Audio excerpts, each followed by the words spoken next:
All right, I don't want to take up too much of everyone's time, so we can get started. Welcome, everyone. Thank you so much for joining this training sponsored by NPIN to close out Health Literacy Month. For those who don't know, excuse me, will you go to the next slide, please? For those who don't know about NPIN, it's a program funded by the CDC as a reliable resource for those working in public health as it relates to HIV, TB, STIs, and viral hepatitis. Feel free to visit npin.cdc.gov to learn more. You could go to the next slide. To cover off on a couple housekeeping items before we begin, as previously mentioned, this webinar is recorded. The video recording and the presentation deck will be available on the NPIN website in the coming weeks. There will be a Q&A portion at the end of the presentation, so feel free to drop any questions you may have during the presentation in the specific Q&A chat. But also feel free to use the regular chat to introduce yourself, tell us where you're coming from, and just network with your public health partners. And then without further ado, I will pass this over to our wonderful hosts, Pearl and Dino.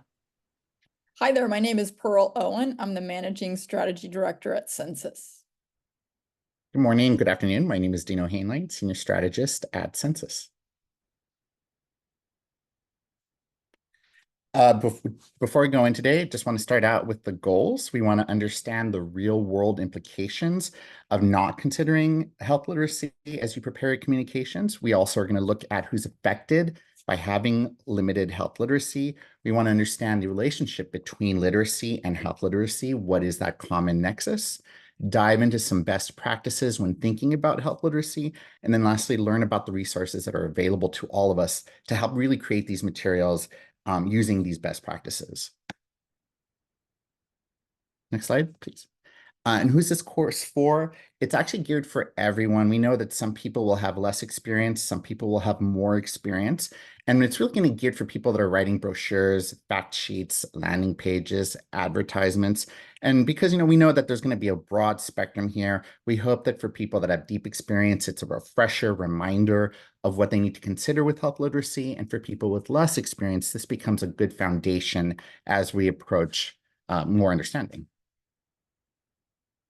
And to start us off, this is a quote I'll read about someone who had limited health literacy and the effect of that. So a 2-year-old is diagnosed with an inner ear infection and prescribed an antibiotic. Her mother understands that her daughter should take the prescribed medicine twice a day. After carefully studying the label on the bottle and deciding that it doesn't tell her how to take the medicine, she fills a teaspoon and pours the antibiotic into her daughter's painful ear. So this shows us that when we don't consider how people understand and read the information, they can misunderstand it. And that's something that we want to think about here. This may have seemed very common sense to us, but we have to take ourselves out of the equation and realize everyone's going to misunderstand how the stuff should be applied. Next slide, please. So what is health literacy? There's 2 paths really to consider. There's a personal path and an organizational path. The personal path is that the degree to which I, as an individual, have an ability to understand what's being told to me, how to find information, and how to apply it in my everyday life. On the other side of the equation, there's organizational health literacy. It's the degree to which we as an organization take responsibility to meet people where they are so that they can use information, find information, and get more information for themselves and for their loved ones.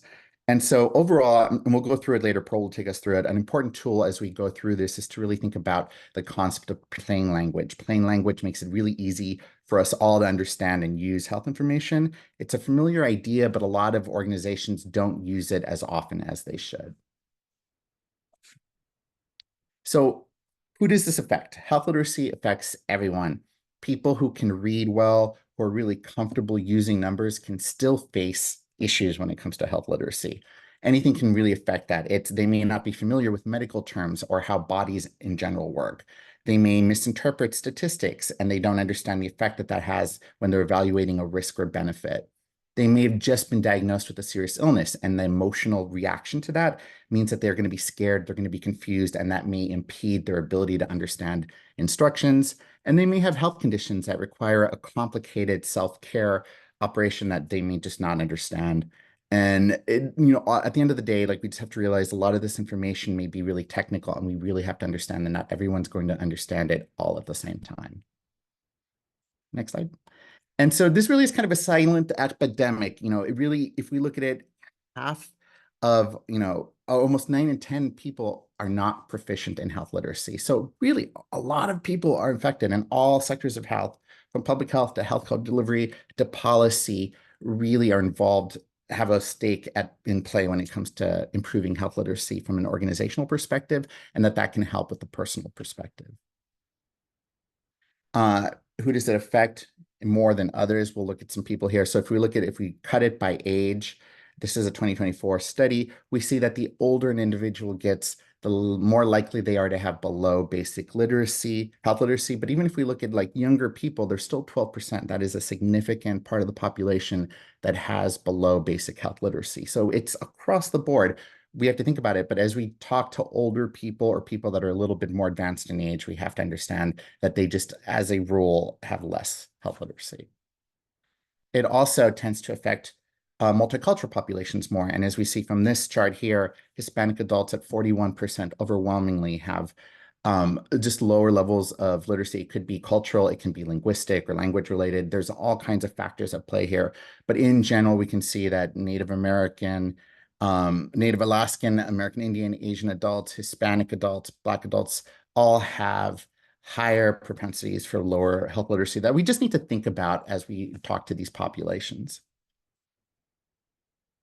Lastly, by education, and we can see this does also play a part in the equation.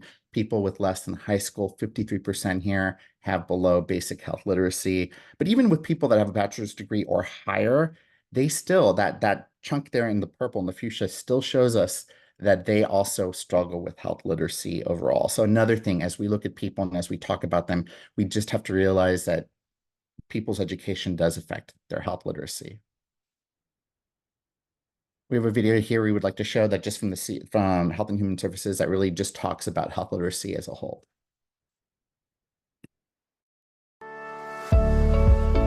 Attaining health literacy is an overarching goal of Healthy People 2030, a recognition that health literacy is key to achieving all of Healthy People 2030's objectives.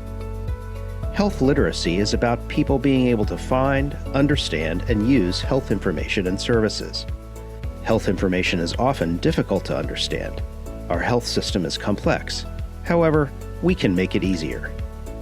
Here are 5 things to know about health literacy. First, organizations and professionals can improve their health literacy by using proven strategies, like answering questions in simple, non-medical language and developing and testing written materials with the audience they want to reach. Second, universal health literacy approaches benefit everyone. Vulnerable people like older adults, people who have difficulty reading and using numbers, or people who are not fluent in English face the biggest challenges. But anyone can have trouble understanding health information. If we act as though anyone is at risk of misunderstanding information, everyone is better off. Third, providers can use health literacy strategies to encourage people to take part in decisions about testing, treatment, and procedures. This lets people make healthcare decisions that fit their values, goals, preferences, and circumstances. Fourth, clear communication between providers and patients improves health literacy, particularly if providers take the time to listen with respect and make information easy to understand. Checking to make sure patients understand the information is also important to ensure patients are informed. Fifth, being health literate will help people make informed decisions and take actions to improve their health. Being health literate can help people achieve their goals, whether that is trying to manage a chronic condition, engage in a healthy lifestyle, or take precautions to avoid getting sick. To learn more about how you can improve health literacy, visit health.gov/health-literacy. Produced by the U.S. Department of Health and Human Services.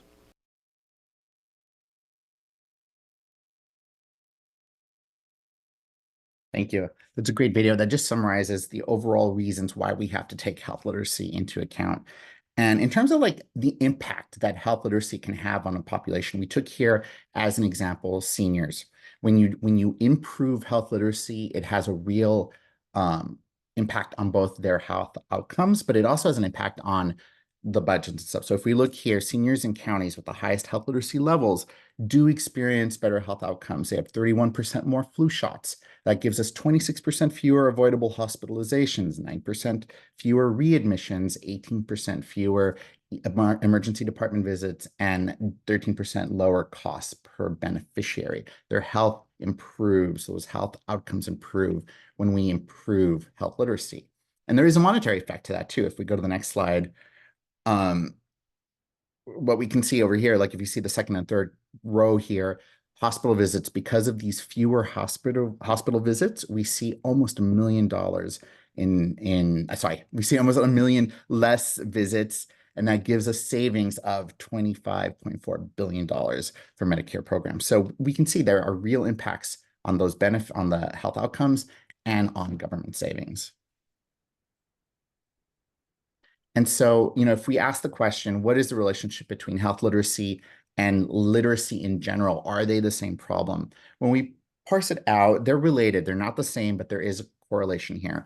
People that tend to have stronger literacy skills overall tend to have lower health literacy skills, but it's not all of it. When we look at literacy, it includes cultural knowledge. It includes listening and speaking, which improves our oral literacy.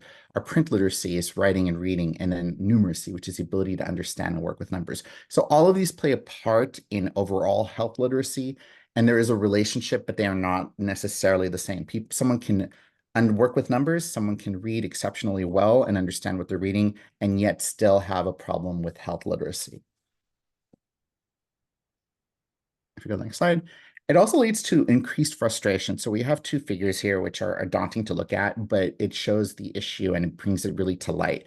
So the figure on the left, figure 1.1, is eye tracking for someone who does not have limited health literacy skills. So this is someone who has higher health literacy. And as we look, their eye darts around at the different information and they're able to capture it and process it with fewer eye movements.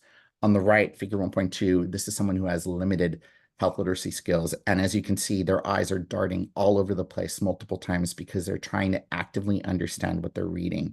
And so their mind is struggling with the information that their eyes are absorbing. So we can see that this increased eye movement is indicative of an increased state of frustration. Next slide, please. And just to really bring it home as to why this is important, and then we'll pass it off to Pearl, who's going to show us how we can, what the resources we have and some basic best practices to really drive home why it's important. I'm going to read this. It's tragic, but it really brings it home. It's a 29-year-old African-American woman with 3 days of abdominal pain and fever was brought to a Baltimore emergency department by her family.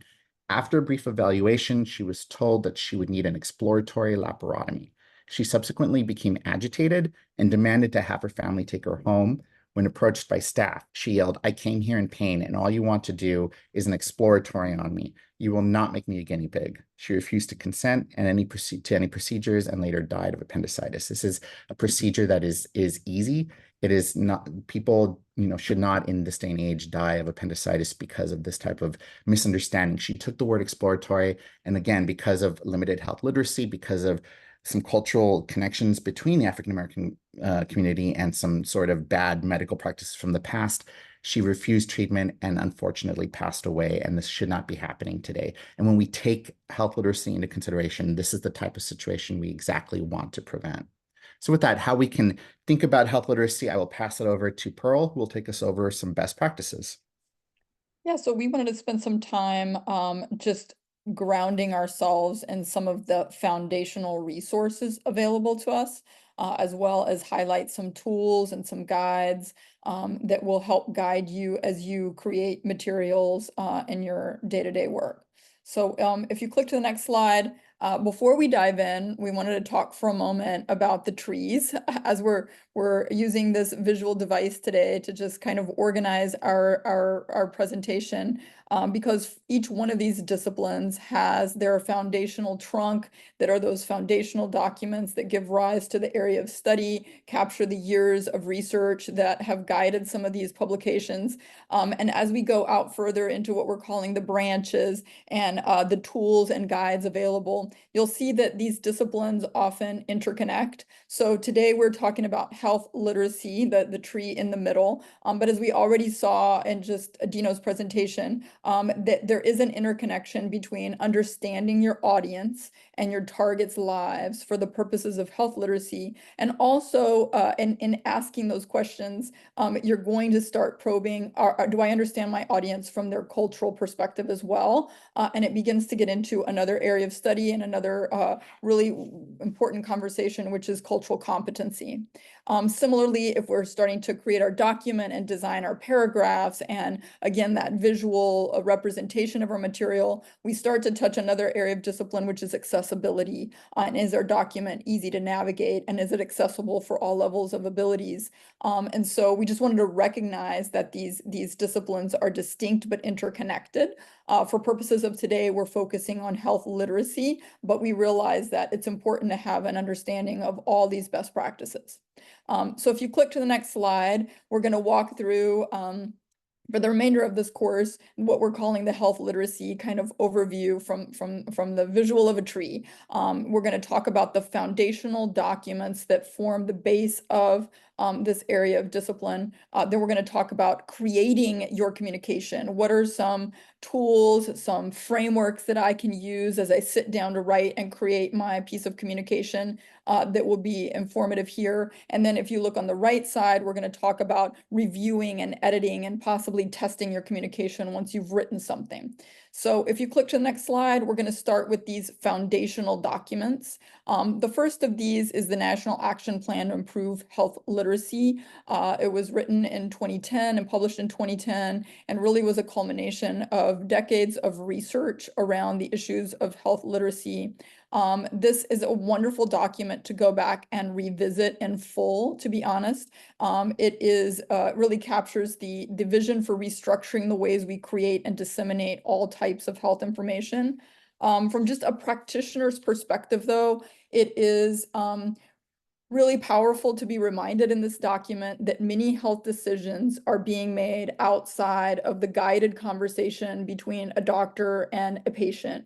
Many health decisions are being made on playgrounds, in pharmacy aisles, in grocery stores, at dining room tables. And so it's just a good reminder to put ourselves in the shoes of a potential reader of a piece of health communication and realize that this might be taking place in a very dynamic environment that's unassisted and unguided by medical experts. So our communication has to stand on its own out in the world and really be useful.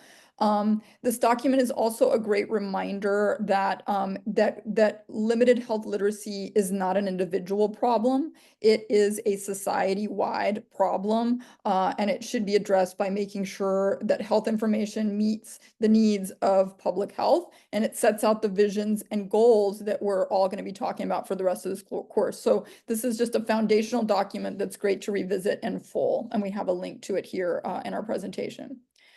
If you click to the next slide, we also wanted to reference what we saw in the video a moment ago, Healthy People 2010, Healthy People 2020, Healthy People 2030. All integrate the goals of health literacy as part of our overall commitment to improving the health and well-being of all citizens. So it's really important to recognize how important health literacy is, and that it is really at the core of the fundamental commitments in Healthy People 2030. If you click to the next slide, you know, it's also important to recognize the CDC's commitment around health literacy. The CDC has created their Health Literacy Action Plan that actually incorporates and integrates the health literacy, the National Health Literacy Action Plan, but thereby really solidifying the goal of health literacy and how to achieve it as a responsibility for all of us who work for the CDC or work with the CDC. So it's really, it sets out the clear goals of developing and sharing safe information that is accurate, accessible, and actionable. And we're going to talk about those three goals in a little more detail, about integrating clear communication and health literacy into public health planning and funding and policy development, and also about incorporating all of these standards into our education system, which is part of improving health literacy at a society-wide level. The next thing we want to talk about, and really is core, and that's why it's part of this trunk that really gets us into these branches, is the CDC Health Literacy website. We strongly advise everyone go here and really familiarize themselves with the materials that are available here. It was recently updated, in the last week or two, so it is a refreshed website. And we really invite everyone to go to the Explore Topics button at the top, and then choose the complete view or the full view, so you get the complete full pull down menu that you'll see here on the right, so that you can kind of orient yourself about all the sources and resources that are available here, from the foundational documents to the training to the tools. And so this is what we're going to spend some time in, kind of highlighting a couple of these areas of the website. But this is kind of the entry point into the whole world of health literacy, and really becoming a really great advocate for really powerful material out in the world. So if you click to the next slide, we want to talk about some of these areas of this website. One is the training courses. The next we're going to talk about are the 3 A's that we already referenced: understanding your audience, and then we're going to spend a little bit of time on the federal plain language guidelines. That is kind of the backbone of creating really clear, actionable material. So if you click to the next slide, we invite everyone to spend some time looking at the training courses you have available. Again, this is accessible through that pull down menu. You can go to training, find training, and have access to this website. And there can be different courses depending on your different areas of expertise and your different areas of focus. The one we wanted to highlight for everyone, and the CDC highlights it here in the body copy of the website, is this talk from Dr. Rima Rudd. We have a link to the YouTube video here. This is another one of those foundational seminal talks that really just captures the historical level of research and inputs that went into our understanding of health literacy today, talks about how we've gotten to this point where we are now, and then talks about where health literacy is going in the future. At the very end of the video, she references that the future of health literacy is really recognizing that interplay between health literacy and cultural competency, and that's kind of where those trees intersect. And so anytime you sit down to write any piece of communication, we highly recommend you spend some time watching Dr. Rima Rudd's talk, to really embark upon your work from a very inspired and high altitude place, and really centered back again on the importance of the material you're about to create, and how important following these best practices are, and the impact they can have on society. So if you click to the next slide, the other thing we wanted to call attention to are the 3 A's. Now these were articulated in the National Action Plan and incorporated by the CDC, but these form the kind of foundational goals of creating any piece of communication. One is being accurate. And it's very important to note here that accurate doesn't necessarily mean dumbing down or oversimplifying. It really is about creating accurate materials that are also understandable by people. And so being accurate is really a primary goal in producing any piece. Also being mindful of accessibility and being accessible, literally physically, like where people might find it, and also how people might navigate it. Are your messages clear? Do you have a main message? Things of that nature. And lastly, are you actionable? The CDC warns us all that there's a desire, a human nature, to want to kind of over-explain or overshare a lot of background information, but it's really important to be mindful of ultimately getting to the action that you're wanting individuals to take based off this information, so that your material is actionable and not kind of bogged down by perhaps over explanation. And so these 3 principles, being accurate, accessible, and actionable, are what we're all trying to gear our communications toward. And we're going to talk a little bit more about tools and avenues to how to get to this ultimate gold standard of being accurate, accessible, and actionable. All great writing, you know, starts with really understanding your audience, and this is really, really key here. Understanding who you're writing to, being clear about that audience, their needs, their wants, their motivations, attitudes, values. Also being aware of where they might be with regard to health literacy, to regards to numeracy, and having them in mind as you write is really the secret to creating a piece that's going to ultimately be accessible and actionable. Also being aware of their cultural beliefs and practices. Again, this is one of those moments where these disciplines combine, but really understanding where they're coming from their cultural beliefs, so that you can be clear and speak to some of those issues if you can. And ultimately understanding where the channels of how to reach these individuals. And so understanding your audience may take some legwork, it may take some time to conduct some interviews, to spend some time with your target audience, to really put yourself in the world of the audience that you're speaking to, so that you can better create materials that are going to resonate with these individuals. If you click to the next slide, one option to consider would be actually co-creating a piece of communication with your target audience, making them a part of your process, making them definitely part of your inputs and understanding them, but perhaps even having testing sessions with them, or having your target audience ultimately involved in some way along the process of creating this material is also a great way to make sure that you're ultimately creating a piece of communication that's going to be really useful and meaningful to people. The next thing we wanted to talk about, and this is another one of those foundational documents, is the Federal Plain Language Guidelines. So as we sit down to make something that's accurate, actionable, and accessible, what are some of the rules to keep in mind as we write? This document lays really a foundation for some of this understanding, and general best practices in writing literally sentences and choosing words that we want to express ourselves.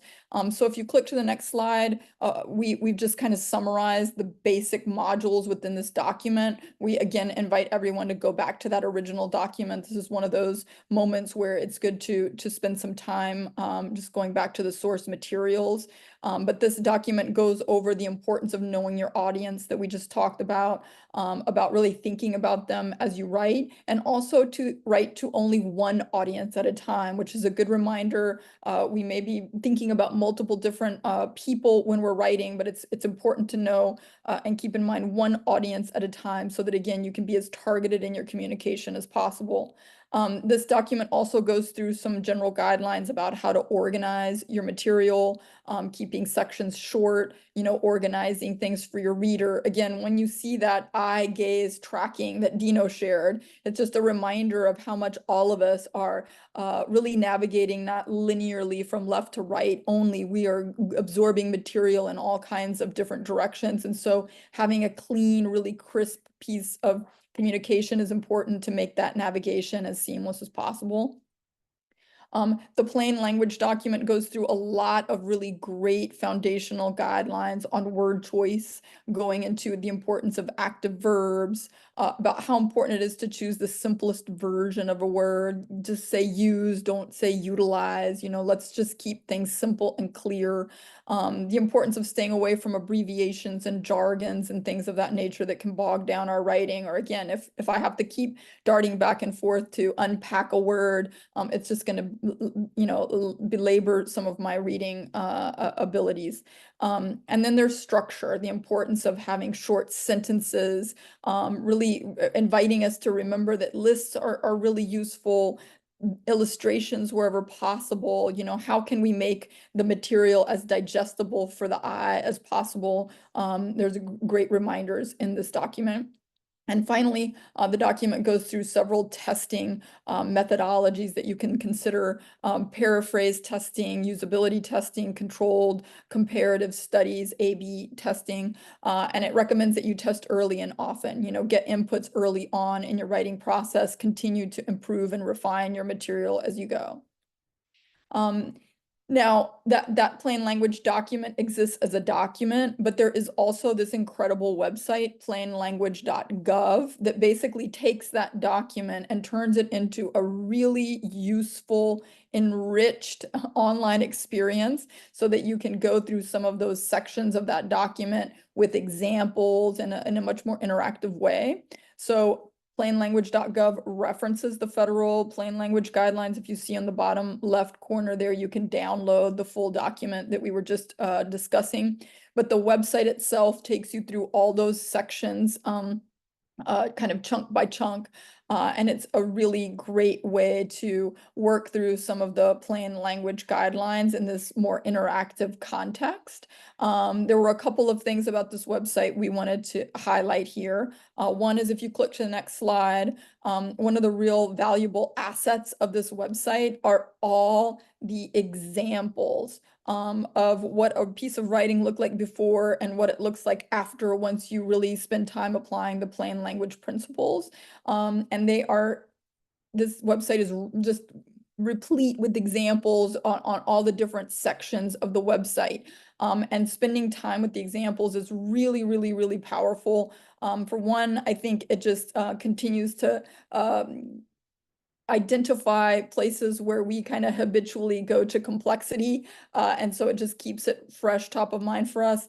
I think also it just continues to train our own eye as to what clear writing looks like from a visual layout form, word choices we can make, sentence structure, recommendations, keeping exceptions at the bottom instead of making them the rule, guiding us on how many bullets seem reasonable to break things down into, and all these ways that we can kind of maybe unlearn bad habits and continue to refine our eye about what plain language and really accessible material looks like. So the examples are really amazing and worth spending time with. The other part of this website we wanted to highlight is the checklist. So we think this checklist is amazing. If you are absolutely back against the wall with no time to go back and spend time with all the foundational documents we've talked about, you can't spend time watching Dr. Rima Rudd, and you just need to urgently get something written the best that you can, we would recommend you start at the end, and that would be start with this checklist from the Plainlanguage.gov website. You can interact with each one of these recommended elements to just kind of ground yourself before you start writing in each of these important topics. You can also use it to come back when you're done writing to just make sure, have I done that? Have I done this? Have I been clear? Do I have a main message? Am I speaking to only one audience? And just kind of gut checking yourself on your materials. So we loved this checklist and we highly recommend this as a tool for your work. So now we're moving on to what we do once we've written something. You know, one might be using the Plainlanguage.gov checklist, but there are other tools here to kind of audit ourselves, make sure that we really have produced something that is mindful of many health literacy levels. So if you click to the next slide, the first thing we want to talk about is the Clear Communication Index. So this is on the CDC website under tools. And so there's multiple options here. One is really evaluating your work yourself or having someone go through the Clear Communication Index score sheet and really evaluating what you've produced. The Clear Communication Index guidelines is another great document similar to the plain language website where you can visually see layouts of what good clear communication looks like in terms of headlines and sub bullets and things of that nature. And there is also a widget that you can use for online pieces of communication. So these are great tools there. There is also the Clear Writing Assessment, which is a related, I would say, complementary checklist to the Clear Writing Assessment tool that we just saw in a moment ago, again, where you can come back through your document and either self-audit or have someone on your team go through and really look for each of these elements of best practices to make sure that your communication is going to be as useful as possible. Lastly, there is another tool out there for you to consider, and that is the Everyday Words for Public Health Communication. This is another interactive tool where you may want to put in some words that you consider jargon and see if you can kind of unpack them and find a more accessible term. You can kind of play with this tool and see how best it might assist you in word choice and specific word choices so that you are as clear and direct as possible. And with that, we just wanted to open it up for questions. I know we moved through a lot of material really quickly, but we will be making this presentation accessible to you, and all those links are there. And so we would love to spend some time just answering any questions. We also invite everyone to stay connected with NPIN. You can scan here, you can go to some of our social media communication platforms, and we'd love to stay in touch with everyone. April, we have a couple of questions here that have come up. We have one from E. Spalding. The word literacy is a good example of language that is not easy to understand. Is there intention to begin to use language words that are more universally understood? That's a great question. I hadn't even really thought about that, but that's a great question. Where even practitioners, might get committed to or feel emotional connection to certain words that, have been used over the years. That might be a great question for Dr. Rima Rudd more than for us. Literacy is definitely the term of art used across the CDC, across all the government organizations. So that still seems to be the term of choice. That may evolve. Health literacy is definitely a growing field. It is a dynamic, live area of study. And so I wouldn't be surprised if there could be an evolution around that word in years to come. We have another question from John Thompson. Is the CDC's AI chatbot a good resource for helping communicators write in plain language? I don't know. I personally have not used the AI chat box. If there's anyone else on this conference that has and would love to jump in and share their experiences, we'd love to hear about that, but we haven't used that tool yet. We have a question from Helene, apologies, Bednarsh. I think several agencies have their own style guides, right?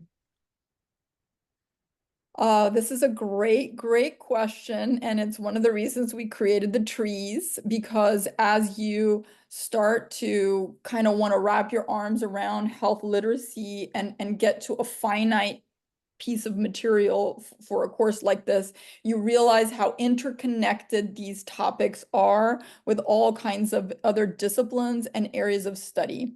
So what we've pulled together here are kind of the foundational health literacy documents, but absolutely be sure that you are referencing your own area of study and any guidelines that are created by them, whether you're working whatever your field of study expertise is or your area of specialty is, be sure and understand their guidelines and how they interconnect back to what we've presented here today. So that's an excellent question, and one I wouldn't be able to answer right now, but this material is very porous. It's influenced by all these other areas of study, and being clear and direct in your own field is important. And these are just foundational principles that would apply to all sorts of types of communication, but understanding any specific guidelines given your area of study would be important to know as well. Great. We have another question from Veronica Rodriguez, which is that's asking for the tool to be shared. So we'll respond to that one. Are there major differences? This is from Martine Chaussard. Are there major differences we should consider between different formats, i.e. print versus web versus video versus podcast? Do some lend themselves better to promoting health literacy? That's another wonderful question, and also something that we thought about in creating these materials. If you notice in the beginning, we're like, who is this for? And by and large, we were focusing this training on people that were creating written materials, whether they're pamphlets or something that's going to be circulated. There is a whole other on the accessibility tree. There's the web design tree. And so when you get into to producing materials for a website, there is a whole other area of discipline to understand and best practices around that. And so which format is best or most recommended really goes back to understanding your target audience. So it's very dependent on who you're trying to reach and understanding the moment in time that they might be engaging with this material and the channel that's most appropriate for reaching them. And it may include multiple channels of communication. So that's really dependent on your target audience as to which type of format is most recommended. We have a question from Christy Gigliotti, which are there any certifications you can receive on becoming a certified in health literacy practices for health? In our preparation for today, I did not see certifications. That doesn't mean they don't exist. They may be out there, but I did not see them. What the CDC offers are training courses, but I don't think they're connected to certifications. And I know we have some people who have raised their hand and would like to ask questions out loud.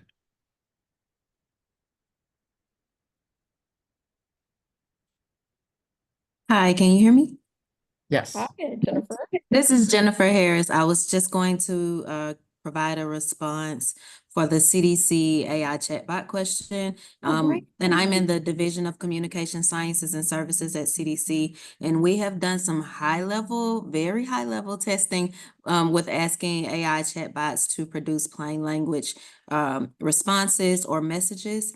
And the only guidance we have right now is they're a good start, but please definitely use your best interest when it comes to your audience. So remember your audience. The AI chatbot may not always pick up certain nuances and things that are not still not understandable or recognizable to your particular audience. But our recommendation is to always think about your audience first when giving the algorithm or the rules to the AI chatbot, and then make sure you double check it. We do think it still needs a human touch to it because some things that are interpreted as plain language may not necessarily be for your exact audience. So just wanted to add that piece. Thanks. Jennifer, thank you so much. That's wonderful. Thank you. Okay, we have another person who's raised their hand. Hi, Cheryl.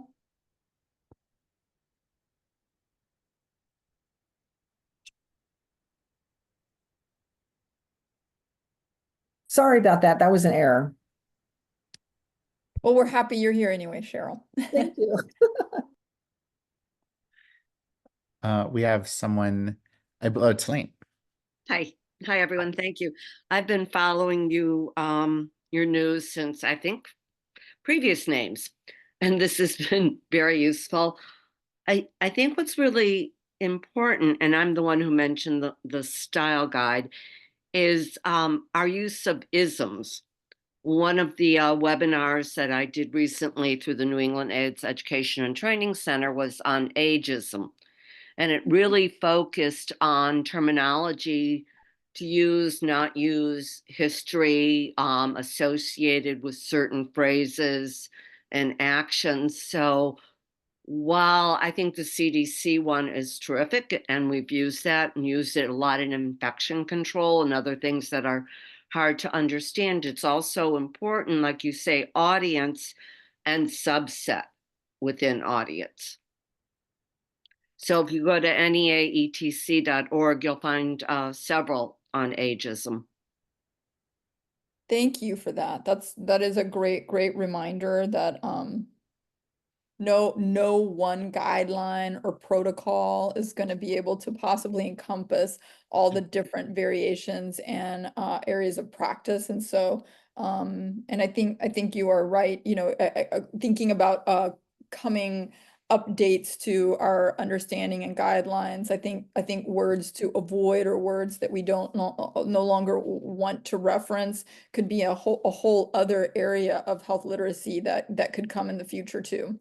I didn't see anything like that when we were preparing for this and working in this material, but I can totally see that being something that can be addressed in the future.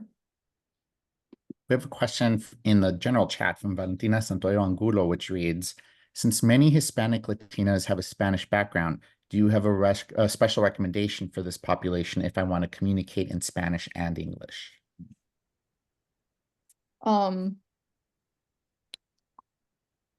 That's another wonderful question. You know, Dino and I work a lot in diverse communities, specifically the Hispanic audience, specifically with Spanish dominant individuals across the country. And I don't think that there is any one rule or one recommendation. I think it goes back again to understanding your audience, understanding you know, their relationship to the particular health issue that you're wanting to address, understanding what cultural factors are at play here, and definitely having the material in English and Spanish and in the most simplified form possible. Again, keeping all those best practices in mind of having illustrations or visual support, or being sure you're putting things in lists and bullets, and making a document that's easily digestible is important. We've also found that trusted sources are also really important. So even perhaps the best produced material may not be the end of the road. You may need to support the access of that material through sources that are trusted to really give that document the importance that it needs. I don't know if you want to add anything to that, Dino, but that might be how I would answer that question. Yeah, I think that's a pretty thorough answer. I think it's following the general best practices and then really leaning on some of these trusted sources. I think that's definitely the great foundation for this. We have a comment from Suzanne, which reads in terms of the certification that the IHA offers a certificate course. It's not a certification that provides credentials, but it's good. In her opinion, it's 7 modules, quite time consuming. So there is that option. That's wonderful. Thank you. Thank you. We love everyone sharing their experiences. It makes this whole course much more valuable for everyone. So please keep them coming. Absolutely. We have another comment here from Belen Moran Bradley, which says, Spanish-speaking audience, some English communication comp products are written for 6th grade level, and your audience may have a lower education level. Again, know your audience. In some community, word of mouth is still the trusted communication channel. And I agree. I do agree with this one, Belen, that when it comes especially to Spanish language recommendations and diverse audiences, word of mouth is an important, almost critical channel to lean into, to pull from, to work with, and collaborate with.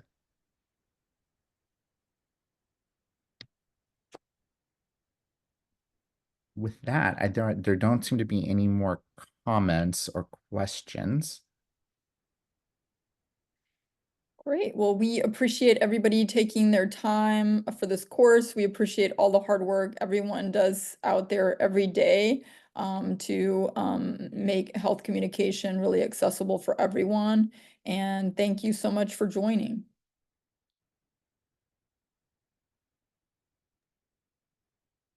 Thanks, everyone.